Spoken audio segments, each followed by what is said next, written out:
A paz do Senhor, meus queridos e amados irmãos em Cristo Jesus. Estamos para mais uma pré-aula do sistema virtual aqui do setor do bairro Mapim, que nós temos como pastor responsável do setor, pastor Ismael Nazário, juntamente com a sua digníssima esposa, irmã Luzia.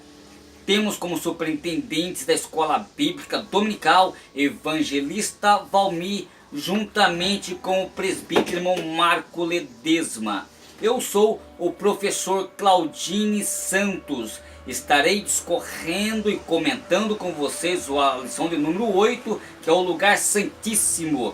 E o texto nos diz assim em Hebreus, no capítulo 9, do verso de número 3. Mas depois do segundo véu estava o tabernáculo que se chama o Santo dos Santos. A verdade prática nos diz assim, pelo sangue de Jesus Cristo, o véu da separação foi rasgado e hoje temos a liberdade e a confiança para entrar ao trono da graça de Deus.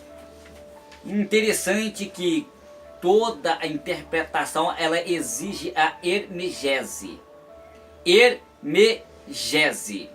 A hermegese ela é a junção da hermenêutica com a exegese. A primeira é a ciência que se usa para a interpretação dos textos. E a segunda é a técnica para aplicar a essa essência. Quando nós olhamos aqui para todo o conteúdo no lugar santíssimo, em Êxodo, no capítulo de número 26, do verso 31 ao 34, ou 30 ao 37, como também em Hebreus, no capítulo 9, do versículo 1 ao 5, nós podemos observar aqui algumas importantes observações. Quando nós olhamos aqui, chegamos a um lugar santíssimo. A razão da existência do tabernáculo neste lugar o elemento humano se encontrava em Deus através da entrada como uma vez por ano o sumo sacerdote para fazer expiação pelos pecados. E quando nós olhamos para Êxodo, aqui no capítulo de número 26, do versículo 31 e até o 37, e como também nós olhamos aqui também para as segundas crônicas, também como no capítulo 3, do verso 14, observamos também aqui para todo esse contexto, dentro dessa parte aqui, principalmente quando nós olhamos aqui nessa parte introdutória do tópico de número 1, o véu e do lugar santíssimo. Dentro do tópico de número 1 aqui, nós podemos observar que era uma cortina resultante de um trabalho habilidoso feito de linho branco entrelaçado com tecidos na cor vermelha e roxo e com figuras de querubins. Ou seja, separando o lugar santo do santíssimo, o véu ele estava pendurado em 4 pilares de madeira de cetim, revestidos de ouro, sustentado por uma base de prata, ou seja, como já vimos e aplicamos nas lições anteriores. É um tipo de Jesus da sua morte. Quando nós olhamos para esse aspecto em Hebreus, no capítulo de número 10, do verso 20, aprendemos que o véu ele se refere-se à sua carne, à sua vida aqui na terra. E as cores seguem o padrão já estudado que apresentam o Filho de Deus azul, o Filho do Homem o vermelho e o Emanuel, que é o Deus conosco, que é exatamente o roxo. Quando nós olhamos e observamos aqui o véu rasgado, simultaneamente com a morte de Cristo ali no Calvário, aconteceu esse ato divino, o rasgar do véu.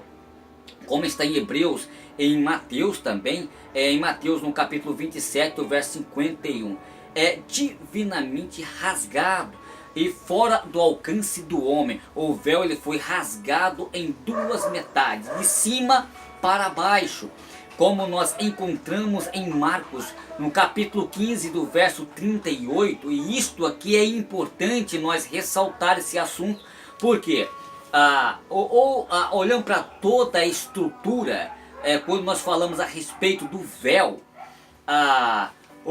ou seja, quando ninguém poderia, tinha essa capacidade de poder rasgar este véu. Então, para provar que realmente o véu ele foi rasgado por Deus e não pelo homem, então o véu ele foi rasgado de cima para baixo e não de baixo para cima. Olha que coisa interessante aqui. E quando nós olhamos para toda a estrutura desse véu, a estrutura que separava do lugar santo e do santíssimo, como está em Levítico no capítulo 16 do verso 2, ele tinha a espessura de um punho, que é de 10 a 12 centímetros. A sua resistência era tal que 2 cavalos não tinha a força necessária para rompê-lo. Possuía 3,5 metros e 30 côvados de altura por 13 a 5 metros de largura. 1 Reis, no capítulo 6 do verso 2. E Herodes ele aumentou essa medida para 18 metros ou 40 côvados, de acordo com o que se escreveu o historiador Flávio Joséfo, um historiador do primeiro século. A dificuldade em precisão da mensuração dos côvados nessas diferentes épocas, mas podemos confirmar através de versões de alguns livros sagrados, as suas medidas eram de fato de 18 metros de altura e de largura. Mas o livro do Êxodo, no capítulo 36, do verso 35, nos ensina que esse grosso véu era finalmente bordado, feito de material azul roxo e de escarlate, e de tecido de uma primeira qualidade. Exatamente na sexta-feira da maçã foi o dia que se rasgou do véu do templo em Jerusalém. Quando Jesus dá o brado ali na cruz, tudo está consumado, como está em Mateus, no capítulo 27, do verso 51. Eis que o véu do santuário rasgou em 2 partes, do alto a baixo. Isso significando que não há mais a sua necessidade. O véu que separava já não separa mais, porque agora nós podemos entrar em Cristo Jesus como o Cordeiro de Deus que pagou o seu sangue por nós e pelos nossos pecados. O livro da aliança que data sobre os aspectos das leis, das ordenanças, foi depositado ao lado da arca ou dentro da arca. E nós podemos observar que Jesus fez isso uma vez só, trazendo então a livre acesso nós na presença do eterno Deus. Muito bem.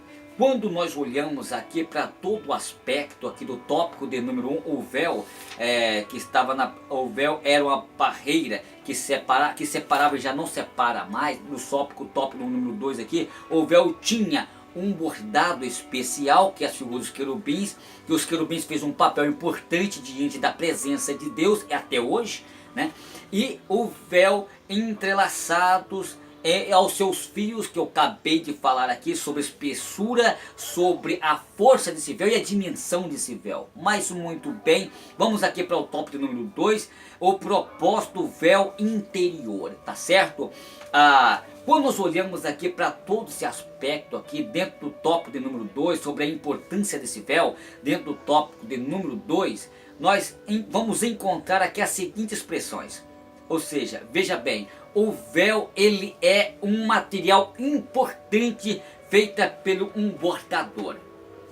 E como nós olhamos aqui para esse aspecto, nós podemos observar aqui, queridos, diante de todo esse resumo no tópico número 2, nós podemos observar aqui que essa pergunta, qual é a importância do véu do templo de ser partida em 2, quando Jesus morreu? Qual foi o propósito disso?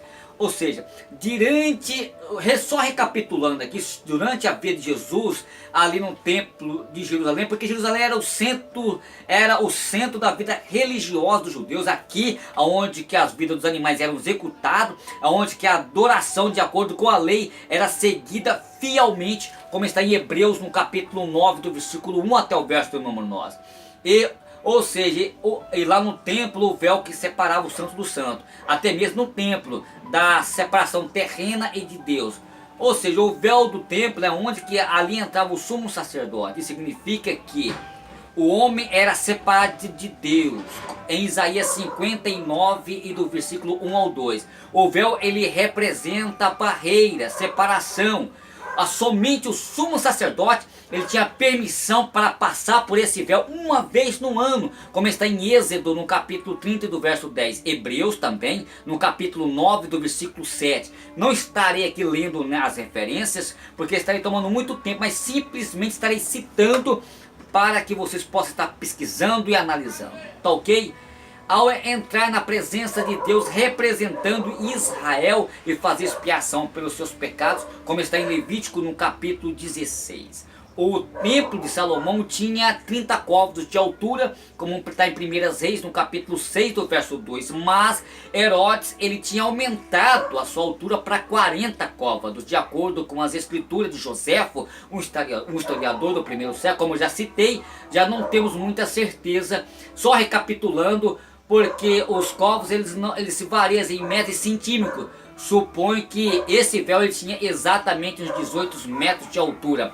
Joséfo também nos diz que o véu tinha 12 centímetros de espessura e que os côvados puxados e que 2 cavalos puxando esse véu dos dois lados não poderia partir ou rasgar ele. É interessante isso. Olhamos para o livro de Êxodo que esse grosso véu era feito de um material azul, roxo ou de escarlate, isto de linho torcido. O tamanho e a grossura desse véu dava muito mais a importância dos efeitos do que aconteceram naquele exato momento na morte de Cristo na cruz. E Jesus clamando em outra vez com grande voz, ele rendeu o espírito e eis que o véu do templo rasgou em dois do alto a baixo, como está em Mateus no capítulo 27 do verso 50 ao 51, tá ok? Só um resumo, recapitulando, o que nós podemos aprender disso, tá ok? Qual o significado do véu partido para nós no dia de hoje? Acima de tudo, rasgar o véu no momento da morte de Cristo Jesus. Dramaticamente simboliza que o seu sacrifício é o derramamento do seu próprio sangue. Serviu como expiação suficiente pelos pecados para sempre. Isso significa que o caminho para os santos santos estava aberto para todas as pessoas em todos os tempos, tanto quanto para judeus como para gentios. Que coisa maravilhosa, quando Jesus morreu, o véu rasgou e Deus saiu daquele lugar para nunca mais habitar ali em templos feitos por mãos humanas, como está em Atos, no capítulo 17 do verso 24. Deus deu o fim ao templo e ao seu sistema religioso de adoração. O templo de Jerusalém ficou desolado, destruído pelos romanos na década de 70 no ano de Cristo. Assim como Jesus tinha preferido em Lucas 13:35, enquanto o templo continuasse a existir, isso significava que a continuidade da antiga aliança, como está em Hebreus no capítulo 9 do verso 8 ao 9. Se refere-se à aliança que estava passando e à nova aliança que estava sendo estabelecida por Cristo, como está em Hebreus no capítulo 8 do verso 13. De uma certa forma, o véu ele era o símbolo de Cristo como um único caminho ao Pai, como está em João no capítulo 14 do verso 6. Isso simboliza pelo fato de que o sumo sacerdote tinha que entrar no lugar santo do santo através do véu. Agora Cristo, ele é o nosso superior, o sumo sacerdote. Enquanto acreditamos no seu trabalho completo, passamos a compartilhar do seu sacerdote e podemos então adentrar no seu santo dos santos através deles, como está em Hebreus no capítulo 10 do versículo 19 ao 20. Isto que os fiéis entram no santuário através do sangue de Jesus, pelo caminho que ele nos inaugurou, que é um caminho novo e vivo, através do véu, isto é, através da sua carne. E vemos aqui a imagem da carne de Jesus sendo rasgada ao nosso favor no momento em que ele partia o véu por nós. o véu sendo rasgado de cima para baixo é um fato histórico, significado profundo desse evento é explicado em grandes detalhes em Hebreus. E estas coisas eram sombra das coisas que iriam por vir, e todos apontavam para Cristo Jesus. Ele era o véu do Santo do Santo, e através da sua morte os crentes têm acesso direto a Deus. O véu do tabernáculo era um lembrete constante em que o pecado nos torna ineptos para entrar na presença de Deus. Mas Jesus nos trouxe um livre acesso, rasgando do alto a baixo.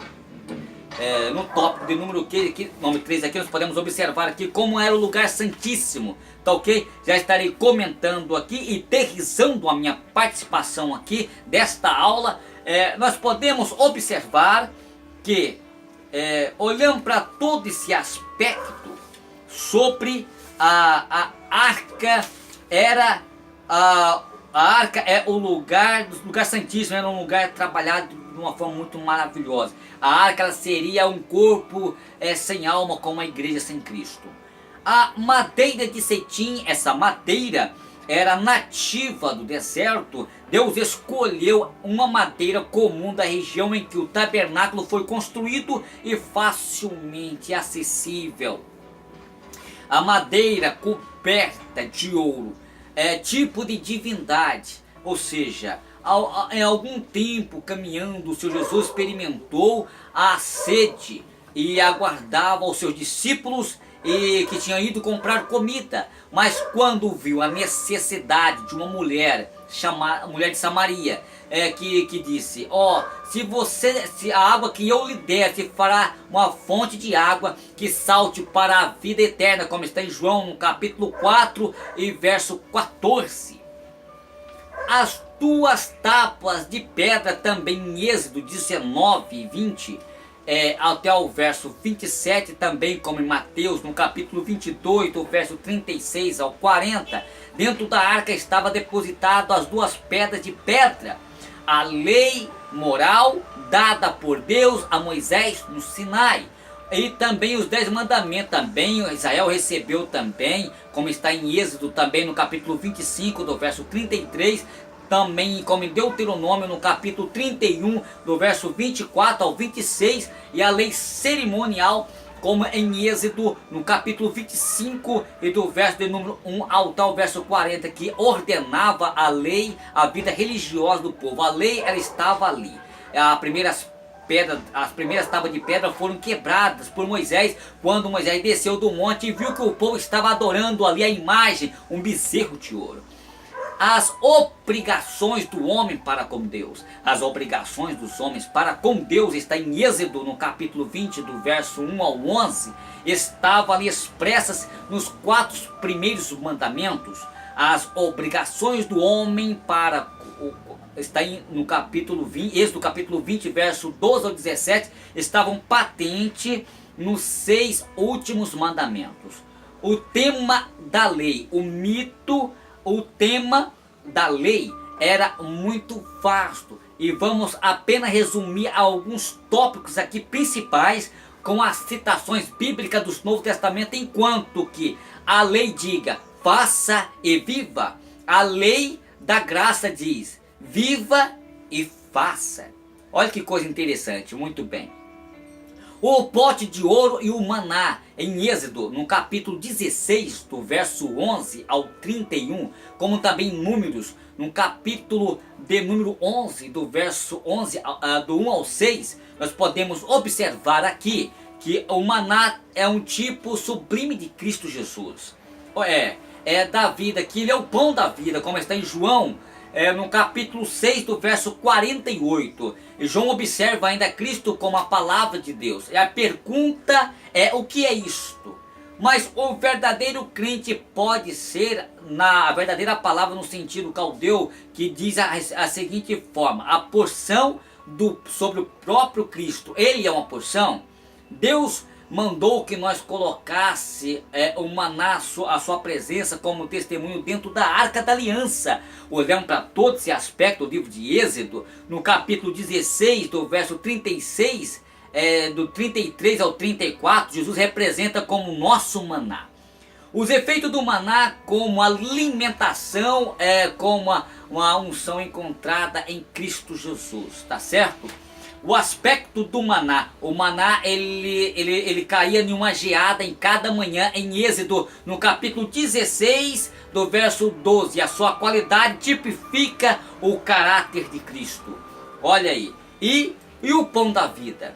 Cristo, ele mostrou o típico do maná em João no capítulo 6. Os judeus já tinham dado a Moisés o crédito da suprir aos seus antepassados com o maná no deserto. Então Jesus deu o grande ensinamento sobre o elemento que nos nutre para a vida eterna. Isto nós estamos falando aqui, tudo que envolve aqui esse parâmetro sobre Jesus, o pão vivo que desceu do céu. E temos aqui a vara de Arão que floresceu, como está em todo o contexto. O motivo dessa peça colocada dentro da arca, como teste, como testemunho dentro da arca, foi a consequência da rebeldia pelos filhos de Corá. Ou seja, nós podemos observar aqui a Abirão e os quais inflamaram os 250 principais homens de Israel contra Moisés e Arão, e contra até a Deus. Então Deus enviou juízo à terra e engoliu os líderes e até os seus 250 que estavam sendo julgados sacerdotes. Foram também desafiados aos incensários para trazer fogo ao Senhor. Mas este foram fogo estranho. E o Senhor queimou a todos. Porque fogo estranho não permanece continuamente na casa de Deus. Um sinal para o sacerdote escolher. Deus então deu ao povo mais um sinal sobre as escolhas do sacerdote de Arão. Olha que coisa interessante, queridos. É por isso que nem todos têm uma chamada de Deus. Tem muitos que às vezes quer tomar uma posição em que não consegue, mas acha que tem chamamento, mas não tem. Então tem que esperar o momento certo. Os 12 representantes da tribo de Judá trouxeram varas com os seus nomes escritos nela. E Moisés deixou bem patente isso. No outro dia, somente a vara que tinha florescido, que é a vara de Arão. E a tribo de Levi representavam todos de uma linda flor e beleza, frutos e amêndoas, fertilidade e utilidade. Assim ficou claro a chamada de Arão. Então, a chamada de uma pessoa são convicta através do chamamento dado por Deus. Arão, escolhido de Deus para Israel. Cristo, escolhido de Deus para o mundo. Os crentes, escolhidos por Deus para os perdidos. O propiciatório. Fechando aqui a arca, existia um bloco de ouro maciço, chamado de propiciatório. A palavra deriva-se no hebraico keparat, que significa coberta, ou cobrindo essa peça cobria a lei que havia se depositado dentro da arca. O sangue do propiciação, nessa base dessa peça, era aspergida, borrifada como o sangue da expiação dos pecados do povo uma vez por ano. E aqui nós podemos observar aqui que os querubins da glória, em Hebreus, no capítulo 9, no versículo 5, havia 2 querubins de ouro batido, formando uma peça única do propiciatório. Voltando para outra extremidade, com as suas asas de proteção estendida para a frente, cobria o propiciatório. A palavra a glória Shekinah em Levítico, no capítulo 16 e verso 2, como está em Êxodo, no capítulo 40 e verso 34, a palavra Shekinah, ela não aparece na Bíblia da versão, ela aparece na Bíblia na versão, não na versão portuguesa, mas na palavra hebraica. Deus faz habitação na nuvem de glória, que é a palavra Shekinah, que pairava sobre o propiciatório.